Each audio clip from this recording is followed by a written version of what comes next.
Kita akan melanjutkan tema besar kita, sinopsis. Ya. Kita belajar sekarang dari Matius 10, ayat 26 sampai 33. Matius 10 ayat 26 sampai 33. Jadi janganlah kamu takut terhadap mereka, karena tidak ada sesuatu pun yang tertutup yang tidak akan dibuka, dan tidak ada sesuatu pun yang tersembunyi yang tidak akan diketahui. Apa yang kukatakan kepadamu dalam gelap, katakanlah itu dalam terang, dan apa yang dibisikkan ke telingamu, beritakanlah itu dari atas atap rumah. Dan janganlah kamu takut kepada mereka yang dapat membunuh tubuh tetapi tidak berkuasa membunuh jiwa. Takutlah terutama kepada Dia yang berkuasa membinasakan baik jiwa maupun tubuh di dalam neraka. Bukankah burung pipit dijual 2 ekor seduit? Namun seekor pun daripadanya tidak akan jatuh ke bumi di luar kehendak Bapamu. Dan kamu rambut kepala pun terhitung semuanya. Sebab itu janganlah kamu takut, karena kamu lebih berharga daripada banyak burung pipit. Setiap orang yang mengakui aku di depan manusia, aku juga akan mengakuinya di depan Bapa-Ku yang di surga. Tetapi barang siapa menyangkal aku di depan manusia, aku juga akan menyangkalnya di depan Bapa-Ku yang di surga. Baik, terima kasih atas pembacaannya. Zoom-nya, Sharon. Bapak Ibu, perbedaan teologis yang ada saat itu membuat pertentangan tanpa akhir. Bagi orang Yahudi Yudea yang legalistik dan kaku,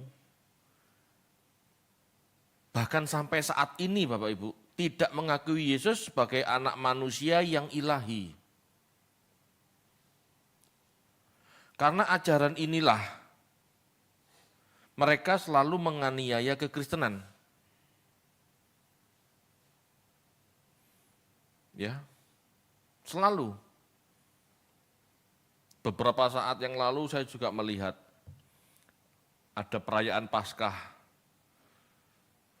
di kota-kota Israel maupun di Palestina. Ya ada aja yang ngerusuh gitu ya. Diganggu oleh orang Yahudi. Benar-benar diganggu. Sampai perayaan Natal tidak bisa jalan. Itu Yahudi Bapak Ibu. Ya, yang kebanyakan oleh orang Kristen dibela. Kalau konflik sama Palestina, bela Yahudi, bela Israelnya. Padahal mereka yang menganiaya kekristenan. Kalau kekristenan di Palestina malah damai. Malah hidup dengan baik.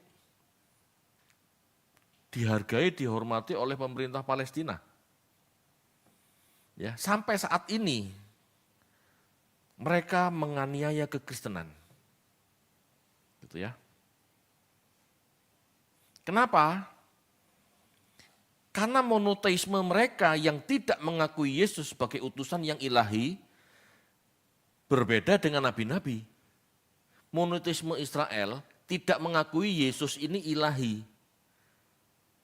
Monoteisme Israel berpikir bahwa Yesus ini manusia biasa. Kalau kekristenan melihat Yesus sebagai sosok manusia ilahi. 100% manusia. Tapi praeksistensinya jelas, dia anak Allah yang diberi tubuh. Jadi Yesus sebagai kekristenan berbeda dengan nabi-nabi.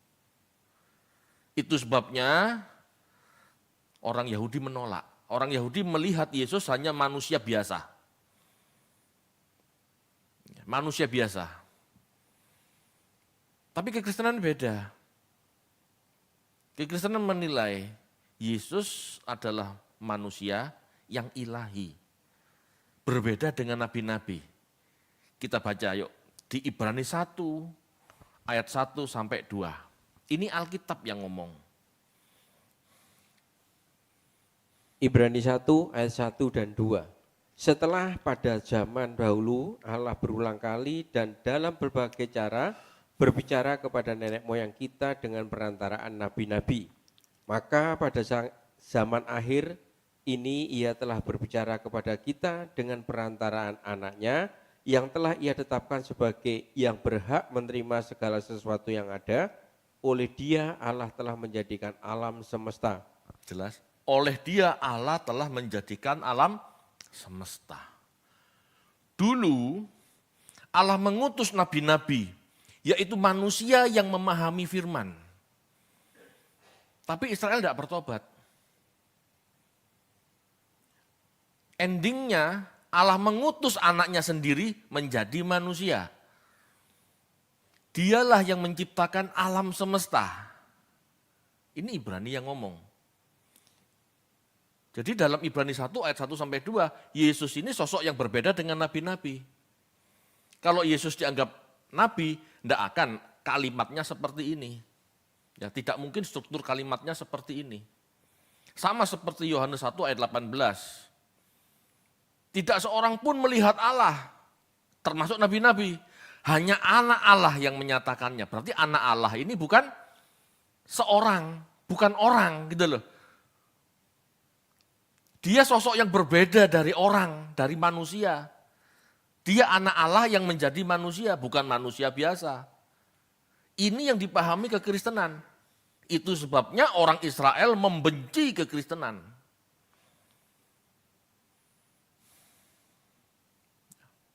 Yesus dan murid-murid hendak dibunuh karena dianggap menghujat. Kalau Yesus tidak menyatakan dirinya yang ilahi, anak Allah, tidak akan dibunuh, tidak akan disalib. Ya. Padahal bagi Kristen saat itu, jelas Allah Bapa yang Maha Tinggi tetap Allah satu-satunya. Pusat penyembahan. Kita enggak menolak Bapa. Yesus menyatakan dirinya anak Allah, bukan Allah. Yesus menyatakan dirinya utusan, bukan Allah sejati. Tapi tetap aja mau dibunuh. Ya. Yesus anak Allah utusannya itulah yang menjadi manusia, yang dipercaya oleh murid-murid saat itu. Dan sebagai guru yang mengajar mereka, bahkan menebus mereka, layak dihormati enggak? Ya layak. Allah pusat penyembahan. Yesus adalah utusannya, anak Allah yang menjadi manusia, yang menebus manusia dan mengajar mereka mengenal Allah. Layak enggak utusan Allah ini dihormati? Layak. Dia yang menebus kok. Dia yang mengajar kok. Bahkan enggak usah menebus, kita menghormati guru enggak? Kita sekolah di SD, SMP, SMA, meskipun mereka enggak pernah menebus kita. Kita hormat enggak? Hormat. Enggak salah Bapak Ibu, sebagai seorang Kristen kita menghormati Yesus, anaknya, utusannya, enggak ada salahnya. Orang Yahudi juga menghormati guru mereka kok. Lebih dari orang tua bahkan. Pusat penyembahan tetap Allah. Tapi kita menghormati utusannya, guru kita, penebus kita. Layak.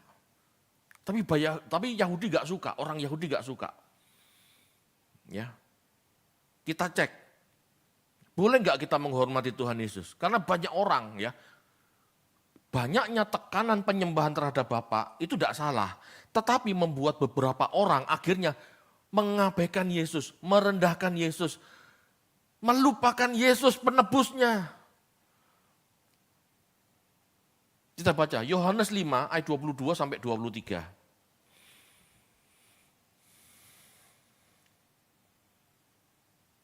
Yohanes 5 ayat 22 dan 23. Bapa tidak menghakimi siapapun, melainkan telah menyerahkan penghakiman itu seluruhnya kepada anak, supaya semua orang menghormati anak sama seperti mereka menghormati Bapa. Barang siapa tidak menghormati anak, ia juga tidak menghormati Bapa yang mengutus dia. Ya, kalau kita mau menyembah Bapa, ya menyembah Yesus di dalam, ya, yang menyembah Yesus berarti. Kalau kita mau menyembah Bapa, ya berarti kita harus menghormati Yesus. Penyembahan terhadap Yesus sebetulnya penyembahan terhadap Bapa, karena Yesus utusan Bapa, anaknya. Halo, ini Alkitab yang ngomong. Salah enggak menyembah Yesus? Enggak salah, karena Bapak yang mengutus. Bapak enggak pernah menyatakan diri, yang menyatakan diri itu anaknya. Supaya kita mengenal Bapak. Bahkan dia yang nebus kita. Dia yang mati berdarah-darah untuk kita. Kemarin saya share di grup. Bagaimana penyalipan. Bagaimana kondisi orang yang disalib. Yang ngomong ini dokter forensik. Kalau yang belum dengerin. Waduh. Pada saat posisi digantung, ya, posisi digantung, kaki dipaku, tangan dipaku. Tangan dipaku, kalau kaki enggak bertumpu, ini gelandot, apa gelandot? Bergantung. Ini ketarik loh, sakit. Untuk ini enggak sakit, dia harus menginjak kayu papan, di mana kaki itu ditancap oleh paku. Sakit. Tergantung sakit, menginjakkan kaki supaya tangannya tidak sakit, kakinya yang sakit. Punggungnya hancur. Pada saat dia berusaha naik atau berusaha turun, mencari posisi yang lumayan gak sakit misalnya gitu ya, tetap aja sakit karena punggungnya hancur. Dia mati demi kita. Lalu kita mengabaikan.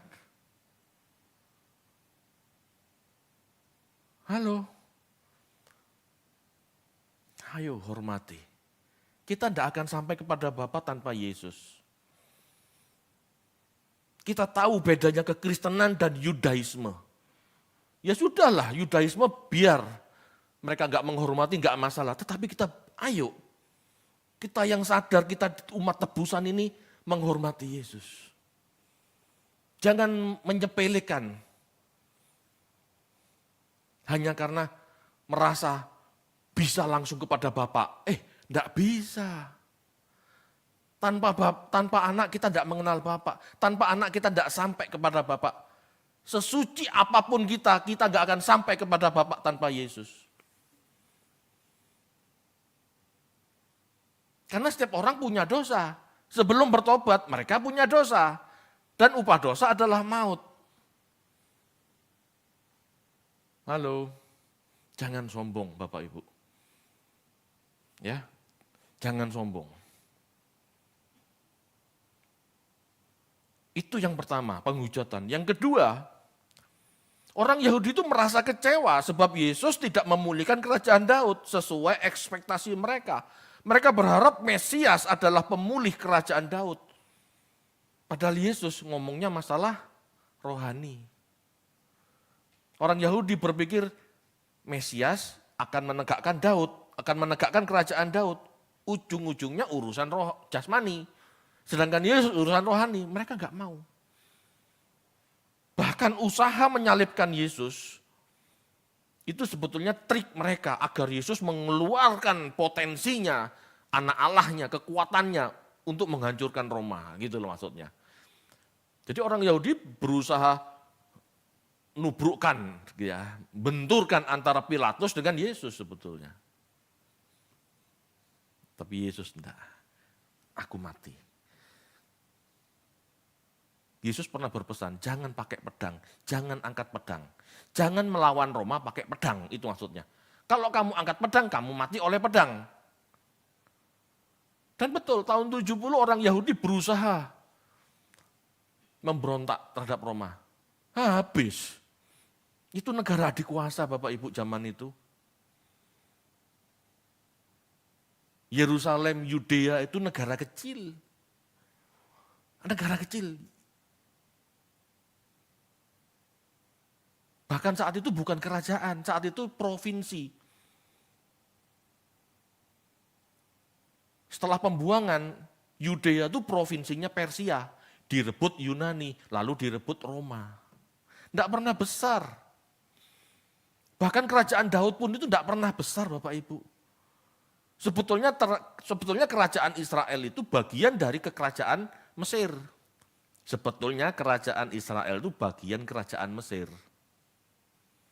Tetapi dinasti-dinasti Fir'aun di Mesir melemah, maka Israel bisa memerdekakan diri. Paham ya? Tidak pernah besar. Tidak pernah besar sebetulnya. Bapak Ibu, karena perbedaan teologis inilah orang Yahudi hendak membunuh Yesus. Karena dianggap menghujat. Tetapi Tuhan berpesan agar murid-muridnya tidak perlu takut. Jangan takut. Jangan takut menyatakan kebenaran. Meski tetap harus menghindari konflik. Tuhan gak suka berkonflik. Nyatakan kebenaran, kamu harus berani, tapi hindari konflik. Jangan sampai bentrokan. Itu prinsipnya Tuhan. Tapi harus berani menyatakan pendapat. Pesan Tuhan Yesus jelas membawa damai. Jalan kebenaran adalah jalan damai yang menghargai kehidupan. Sebab kehidupan berasal dari Allah. Ya, jadi siapapun yang menganiaya sesama, bahkan membunuh sesama, dialah anak iblis yang sejak semula ingin membunuh manusia. Yohanes 8 ayat 44, ayo dibaca yuk.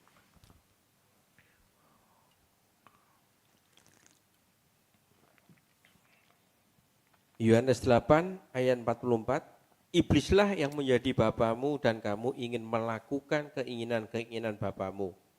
Ia adalah pembunuh manusia sejak semula dan tidak hidup dalam kebenaran, sebab di dalam dia tidak ada kebenaran. Apabila ia berkata dusta, ia berkata atas kehendaknya sendiri, sebab ia adalah pendusta dan bapa segala pendusta. Ini ciri-ciri utama. Ya, ini ciri-ciri utama. Allah pencipta kehidupan, dia mencintai kehidupan, dia membenci pembunuhan. Iblis sejak semula ingin membunuh manusia. Karakteristiknya suka menganiaya, bahkan membunuh manusia. Berarti Bapak Ibu, kita tahu posisi ini. Orang Yahudi ingin membunuh Yesus, ingin membunuh kekristenan. Ini ciri-ciri anak iblis. Tapi dibangga-banggakan orang Kristen. Dipuja-puja orang Kristen. Sedangkan orang Kristen sendiri yang mencintai kedamaian, yang mencintai kehidupan, merasa rendah diri, merasa Yahudi lebih baik, merasa Yahudi lebih benar. Ini kan parah. Ayo, pola pikirnya diubah. Apa yang Yesus ajarkan kepada mereka di kelas tertutup, sudah waktunya diberitakan kepada umum. Apa yang awalnya hanya murid pahami, saat itu harus dijelaskan kepada banyak orang. Bapak Ibu, Tuhan Yesus pada awal-awal pelayanan, dia membedakan antara bicara dengan 12 murid dengan umum, beda. Ya, membedakan. Masyarakat umum tidak diajar secara komplit istilahnya. Tetapi murid-murid diajar dengan komplit. Kalau itu perumpamaan, Tuhan jelaskan maknanya. Nah, saat itu murid-murid disuruh menjelaskan semua, tidak ada yang ditutup-tutupi. Ya, itu maksudnya. Bapak Ibu, meskipun saat itu banyak pertentangan, banyak yang menganggap ajaran Yesus sesat. Orang Farisi, Saduki, imam-imam, orang Yahudi, Yudea menganggap ajaran Yesus itu sesat. Ya, Yesus itu disalib karena ajarannya sesat, menghujat gitu ya. Jadi meskipun saat itu banyak yang menganggap ajaran Yesus sesat, tidak sesuai dengan doktrin Yahudi umumnya, Yesus tetap menegaskan pada murid-murid untuk mengajarkan. Ajarkan. Kalau didramatisir gitu ya, murid-murid pasti ngomong, loh Tuhan, berarti setor nyawa Tuhan. Istilahnya begitu. Sudah dianggap sesat, mau dilempari batu, tapi suruh mengajarkan secara terbuka. Melawan arus. Yesus mengatakan, janganlah kamu takut kepada mereka yang dapat membunuh tubuh. Kalimat ini berarti aniaya dan pembunuhan secara fisik bakal dihadapi. Ini pesannya Tuhan. Tetapi yang tidak berkuasa membunuh jiwa. Meskipun mereka mampu membunuhmu, mereka tidak mampu membunuh jiwamu. Mereka tidak mampu membunuh teologimu. Mereka tidak mampu membunuh pemahamanmu. Mereka tidak mampu membunuh keyakinanmu. Ya. Mereka membunuh fisikmu, tapi mereka tidak mampu membunuh jiwamu. Mereka tidak mampu membunuh pikiran, perasaan, dan kehendakmu. Tidak mampu. Jangan takut.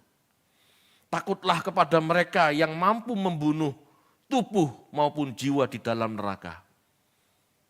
Takutlah kepada Allah yang mampu membinasakan manusia di neraka. Baik tubuh maupun jiwa hilang. Enggak ada eksistensi lagi. Kalau cuma tubuh yang dibunuh, eksistensi ada, masih ada jiwa. Jiwa ini kan nanti pada akhirnya mewarnai roh. Roh mendapat tubuh baru, ini akan hidup kekal. Tapi kalau tubuh dan jiwa dibinasakan, enggak ada kesempatan hidup lagi. Enggak akan dapat kesempatan dapat tubuh baru, enggak akan. Ini pesannya Tuhan. Tidak ada manusia yang perlu ditakuti, hanya Allah yang perlu ditakuti. Allah mampu membunuh manusia, baik fisik maupun non-fisik di dalam neraka. Jadi di dalam neraka, hal-hal yang non-fisik pun dibinasakan. Ya. Yesus menyatakan Bapak Ibu, manusia lebih berharga dari burung pipit. Allah pasti memperhatikan mereka. Ya. Bahkan rambut terhitung jumlahnya. Bapak Ibu, ini istilah ya. Ini istilah. Jangan dianggap Allah itu menghitungi rambut kita. Tidak kengangguran Bapak Ibu. Bukan berarti gitu ya. Jangan diartikan harafiah. Gitu ya. Tetapi kita harus tahu bahwa Allah itu maha tahu. Pasti tahu. Gitu ya. Apapun yang terjadi dalam hidup kita, Allah tahu. Ini adalah istilah yang berarti tidak ada hal kebetulan. Sekecil apapun kejadian, tidak akan terjadi tanpa izin Allah. Halo, paham ya? Tidak ada hal yang terjadi, sekecil apapun tanpa izin Allah bagi mereka yang dikasihi Allah. Selanjutnya Yesus berkata, setiap orang yang mengakui aku di depan manusia, aku juga akan mengakuinya di depan Bapakku. Berarti ikut Yesus tidak punya sembunyi-sembunyi. Ikut Yesus harus terang-terangan. Ya, ini berarti Yesus menghendaki setiap muridnya berani menyatakan imannya, berani menyatakan teologianya. Harus berani. Tuhan Yesus tidak mau muridnya jadi pengecut. Tidak mau. Kamu menyangkali aku di depan manusia, Yesus akan menyangkali kita di depan Bapa. Menyangkali kita di depan Bapa itu berarti binasa Bapak Ibu, selesai sudah. Tidak pernah dikenal. Ya. Penyangkalan iman kita di hadapan manusia akan mengakibatkan penyangkalan Yesus atas kita di hadapan Bapa. Meskipun bukan berarti kita bersikap ngawur, tidak bijaksana, atau bahkan arogan menyatakan kekristenan. Oh kamu tidak ikut Kristen, kamu tidak percaya Kristen, kamu binasa, kamu mati membusuk di neraka. Tidak usah kayak begitu. Ini orang bodoh. Ya, kita harus berani menyatakan iman, tapi dengan bijak. Enggak boleh sembrono. Bapak Ibu, pesan, ya kita ambil pesan sekarang. Kita ambil pesan dari narasi ini. Apa sih yang Tuhan inginkan? Pesan dari kisah ini bagi kita sekarang adalah jiwa yang menjadi kesaksian adalah jiwa yang berharga. Kalau jiwa kita, pikiran, perasaan, dan kehendak kita tidak menjadi kesaksian bahwa Allah mengutus anaknya supaya anaknya ini bisa mengajar manusia mengenal Allah, ya kita tidak pernah layak di hadapan Bapa. Tidak pernah layak di hadapan anak. Jiwa kita tidak berharga Bapak Ibu. Jiwa kita tidak akan berharga kalau kita tidak jadi terang. Terang itu apa? Terang itu Yesus. Hidup Yesus itu terang. Hidup seperti Yesus hidup itulah terang. Kalau kita tidak menyatakan Yesus anak Allah, Yesus hidup di hadapan Bapa dengan benar, dan olehnya Yesus dibangkitkan, orang tidak akan mencontoh. Banyak orang tidak selamat karena tidak tahu bagaimana hidup. Jadi jiwa yang berharga di hadapan Allah adalah jiwa yang mau menyatakan kebenaran, jiwa yang mau menjadi kesaksian, jiwa yang mau menyatakan hidup seperti Yesuslah, hidup kekal. Jiwa yang berani menyatakan kebenaran itulah yang dihargai Allah. Kalau kita takut menyatakan diri sebagai Kristen, sebagai pengikut Kristus, yang mengikuti jejak Kristus, ya binasa. Tidak berharga jiwa seperti itu. Jiwa pengecut itu tidak akan pernah dihargai Bapak Ibu.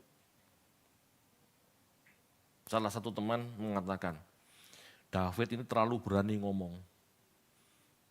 Jangan sampai, saya takut jangan sampai gitu ya. Pak David ini layu sebelum berkembang. Oh, tidak ada masalah. Kenapa dia ngomong begitu? Karena dianggap terlalu berani. Loh, saya bukan masalah terlalu berani. Saya tidak mau sampai tidak dikenal Allah. Gara-gara tidak diakui Yesus. Oh, saya tidak mau. Saya menyatakan kebenaran supaya saya diakui Tuhan di hadapan Bapa. Itu yang penting. Laku tidak laku itu urusan nomor selikur. Amin. Nyatakan kebenaran. Laku tidak laku itu urusan nomor 2, 3, 4, tidak masalah. Yang penting nyatakan kebenaran. Ya, tetapi dengan bijak, ya. Jiwa yang berani menyatakan kebenaran itulah yang akan dihargai Tuhan. Iman kepada Yesus bukan hal yang semestinya ditutupi. Setiap murid harus taat, menghidupi dan menjadi terang. Beriman kepada Yesus berarti hidup seperti Kristus hidup. Hidup seperti Kristus hidup berarti hidup dalam ketaatan, menghidupi dan menjadi terang. Seharusnya nilai-nilai Kristus terpancar dari perbuatan kita, Bapak Ibu. Yang utama dari hidup Kristus adalah kasih. Matius 5, 44 sampai 45, yuk dibaca yuk.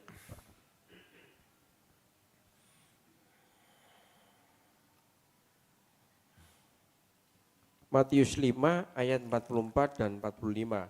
Tetapi aku berkata kepadamu, kasihilah musuhmu dan berdoalah bagi mereka yang menganiaya kamu. Karena dengan demikianlah kamu menjadi anak-anak Bapamu yang di surga, yang menerbitkan matahari bagi orang yang jahat dan orang yang baik, dan menurunkan hujan bagi orang yang benar dan orang yang tidak benar. Ya.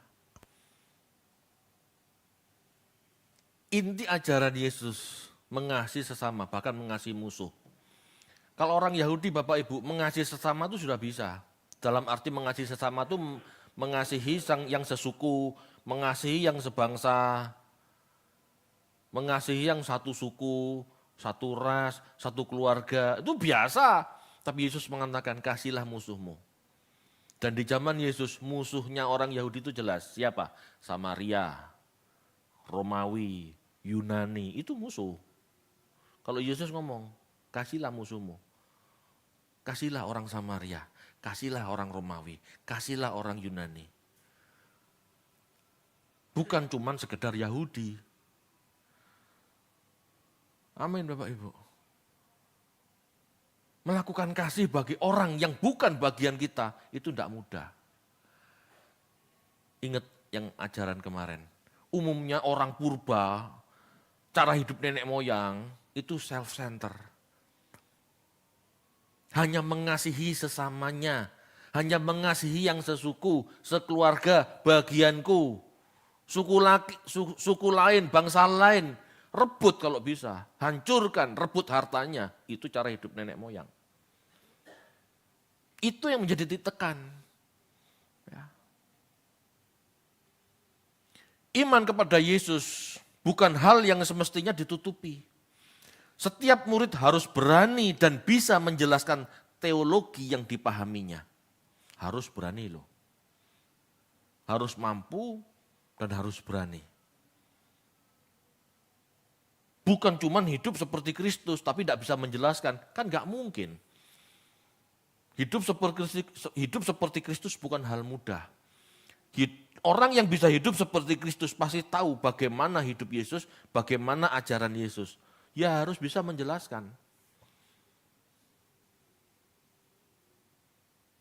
Kita baca yuk, 1 Petrus 3 ayat 15 sampai 16.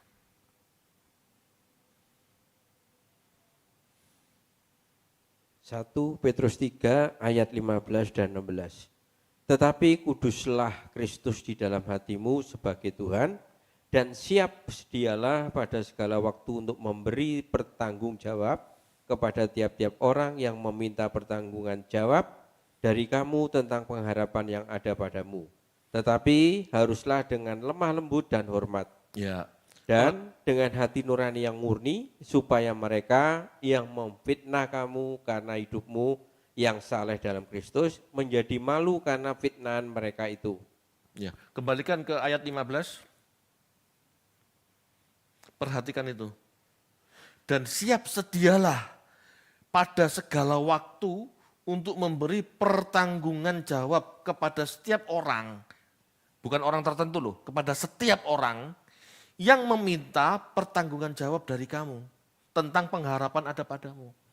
Sebagai seorang Kristen kita berharap pada Yesus tentang kehidupan kekal, tentang keselamatan. Jelaskan pengharapan itu. Pertanggungjawabkan apa yang kamu imani. Pertanggungjawaban di ayat itu Bapak Ibu, itu bahasa Yunaninya apologia. Jadi kalau Anda pernah mendengar apologet Kristen yang suka berdebat gitu ya, itu kata apologet berasal dari kata pertanggungjawaban. Sebetulnya pertanggungjawaban bukan seperti apologet zaman sekarang yang sukanya berdebat di medsos, bukan itu. Tetapi setiap orang yang bertanya, kenapa kamu percaya Yesus? Kenapa kamu mengikuti Yesus? Kenapa kamu enggak langsung kepada Allah? Kamu harus bisa jelaskan. Itu maksudnya. Kenapa ikut Yesus? Enggak tahu, dari kecil aku Kristen kok. Ya jangan begitu. Itu pentingnya belajar. Supaya kita bisa menjawab. Dengan jawaban kita, orang bisa mendengar, orang bisa mengerti. Puji Tuhan kalau ngikut. Bapak Ibu, apologet itu bukan bermaksud untuk memaksa mereka jadi Kristen. Tidak loh. Kita cuma disuruh mempertanggungjawabkan iman kita. Kenapa kamu percaya Yesus? Karena Yesus Tuhanku. Dia guruku. Dan dia yang menebus aku. Menanggung aku mati di salib. Supaya aku tidak menanggung hukuman Bapa. Kan begitu. Ini harus bisa kita jelaskan kepada masyarakat umum yang mempertanyakan iman kita. Harus bisa. Ya. Ini berarti seharusnya dari ucapan kita orang lain bisa memahami bahwa Yesus adalah utusan yang benar. Yesus utusan yang benar agar manusia bisa mengenal Allah. Agar manusia bisa mengenal Allah. Ada salah satu contoh ya tentang apologet, tentang pertanggungan jawab oleh Paulus gitu ya. Di Kisah Para Rasul 17 ayat 2, sebetulnya ayatnya Pak banyak ya, ayatnya 1 sampai 10 atau 15 kalau nggak salah. Cuman kita baca ayat 2 dan 3 saja. Kisah Para Rasul 17 ayat 2 sampai 3. Kisah Para Rasul 17 ayat 2 dan 3. Seperti biasa Paulus masuk ke rumah ibadat itu, 3 hari Sabat berturut-turut ia membicarakan dengan mereka bagian-bagian dari kitab suci. Ia menerangkannya kepada mereka dan menunjukkan bahwa Mesias harus menderita dan bangkit dari antara orang mati. Lalu ia berkata, inilah Mesias yaitu Yesus yang kuberitakan kepadamu. Ya, Paulus saat itu menjelaskan, inilah Yesus, Mesias. Yesus itu Mesias yang harus mati. Paulus penjelasannya begitu, karena kebanyakan orang Yahudi berpikir Mesias itu tidak akan mati. Mesias itu mati, menanggung dosa kita. Itulah Mesias. Jadi ada perbedaan teologis Bapak Ibu. Dan Yesus mati karena perbedaan teologis. Lalu kita mau ikut-ikutan monoteisme mereka, Yahudi. Wah ya tidak, dia mati karena itu, Yesus mati karena itu, lalu kita ikut jadi bagian yang menyalibkan Yesus. Wah tidak kalau saya. Bapak Ibu, inilah apologia. Artinya menjawab, artinya bertanggung jawab, mempertanggungjawabkan pembelaan diri, penjelasan secara teologis. Bapak Ibu, jadi orang Kristen itu bukan hanya disuruh untuk hidup seperti Yesus, tetapi harus bisa mempertanggungjawabkan imannya. Jangan jadi Kristen hanya berpikir yang penting hidup suci. Tidak, kamu harus bisa menjelaskan. Karena orang butuh mendengar, orang butuh berpikir, supaya orang menjadi percaya. Amin. Nggak bisa cuma ikut-ikutan, hidupnya begitu, aku tak ikut begitu.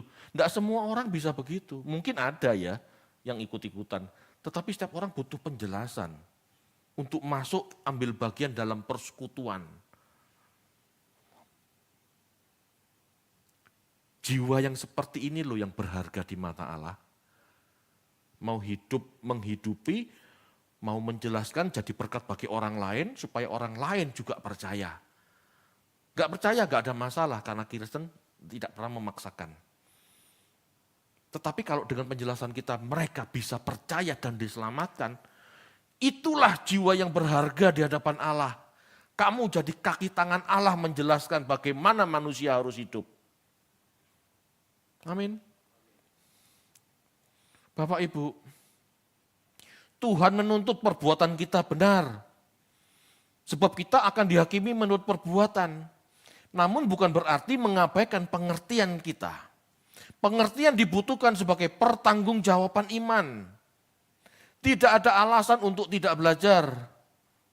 Atau sekedar berbuat baik. Tidak ada alasan itu. Sebab kita harus bisa menjelaskan bagaimana mengapa kita hidup seperti teladan kita. Harus bisa. Penjelasannya juga harus benar. Gitu ya. Kalau percaya Yesus, jaminan pasti masuk surga. Gitu toh, itu bukan penjelasan, itu asumsi. Bapak Ibu, kita berani menyatakan iman, baik sikap hidup maupun perkataan maupun penjelasan kita, bukan berarti tidak ada rasa takut ya. Tetapi yang diartikan berani, itu mau dan mampu mengatasi rasa takut. Di dunia yang agamawi ini, antar agama itu gesekannya cukup tinggi, rawan.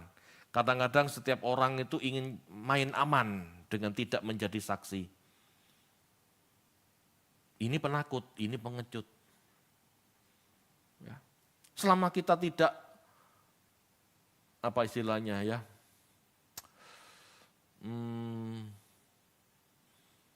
menjelekkan agama lain itu apa namanya? Menista, tidak menista agama mereka, nabi mereka. Lah kita kan tidak salah. Apalagi kan pertanggungjawaban itu kalau kita ditanya, kenapa kamu ikut Kristen? Gitu ya. Padahal kamu dulu lahir tidak Kristen kan, kenapa sekarang ikut Kristen? Lah jawablah. Jangan sekedar jawab, iya bojoku Kristen ya aku melu Kristen. Nah jangan sekedar begitu. Jawablah dengan logis, jawablah dengan benar supaya orang bisa mendapatkan pencerahan. Perkara terima, puji Tuhan, tidak terima, tidak ada masalah. Ya. Berani bukan berarti tidak ada rasa takut, tetapi mau dan mampu mengatasi rasa takut. Tidak perlu takut atas aniaya atau pembunuhan yang akan terjadi, tidak perlu takut. Sebab hal itu tidak akan terjadi jika Allah tidak menghendakinya. Tetapi sampai kalau terjadi kita dianiaya bahkan dibunuh, ya sudah itu rencana Allah. Apain yang mau takutin? Kalau bukan rencana Allah nggak terjadi, kalau itu seizin Allah ya terjadi, ya pasti kita masuk surga. Selesai kan? Jiwa kita berharga bagi Allah Bapak Ibu.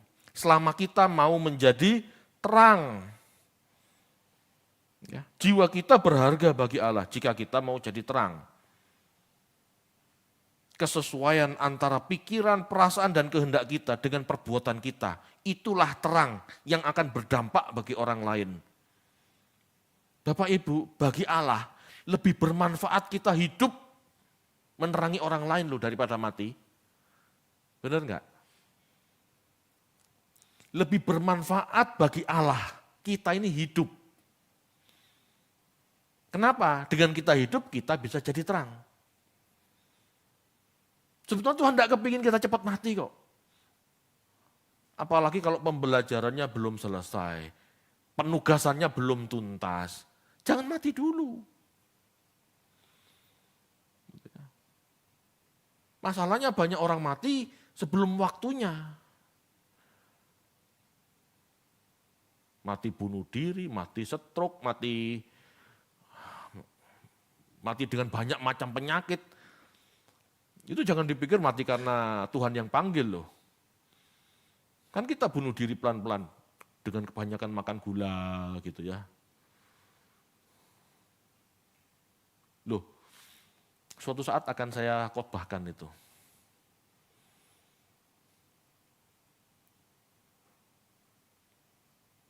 Jadi tubuh kita bait Allah itu benar Pak, benar. Tapi jangan dipikir yang mengotori bait Allah kita ini cuma rokok. Banyak hal yang lain yang membuat kita tidak sehat. Yang membuat kita tidak bisa melakukan pekerjaan Tuhan dengan maksimal. Itu penyakit kita yang kita buat sendiri kan.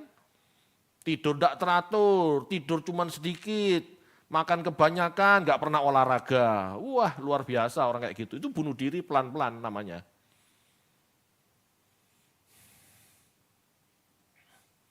Bapak Ibu,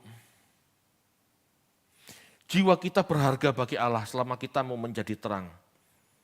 Ya, menjadi terang inilah yang penting bagi Allah supaya orang lain banyak diselamatkan.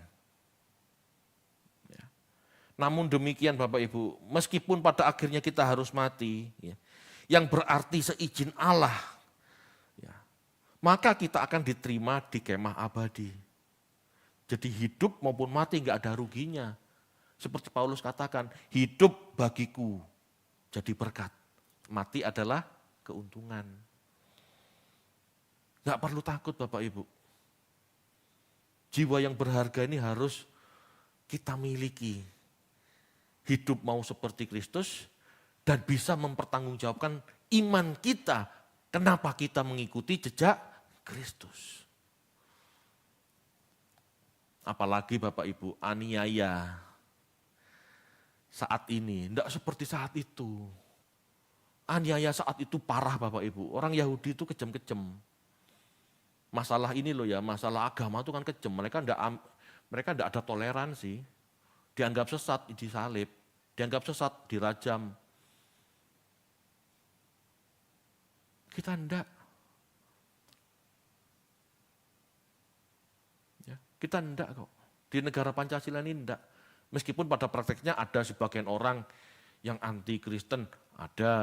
Tapi mereka enggak separah yang di Yudea, enggak separah Yahudi. Halo Bapak Ibu. Bahkan fakta ya, ini fakta. Zaman Timur Tengah dikuasai kekhalifahan Islam, orang Kristen bisa hidup dengan baik. Memang mereka tidak sebebas orang beragama Islam. Kalau kamu tidak Islam, kamu dikenakan pajak lebih tinggi. Ya, tapi tidak pernah dipaksai loh. Tidak pernah dibunuh karena agama, tidak. Mungkin ada beberapa, tapi itu bukan kebijakan umum.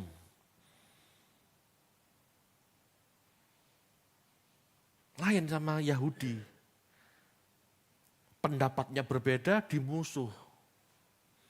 Bahkan kalau mau jujur, pada saat kekristenan berkuasa di Eropa, orang Yahudi dipaksa masuk Kristen, orang Islam dipaksa masuk Kristen.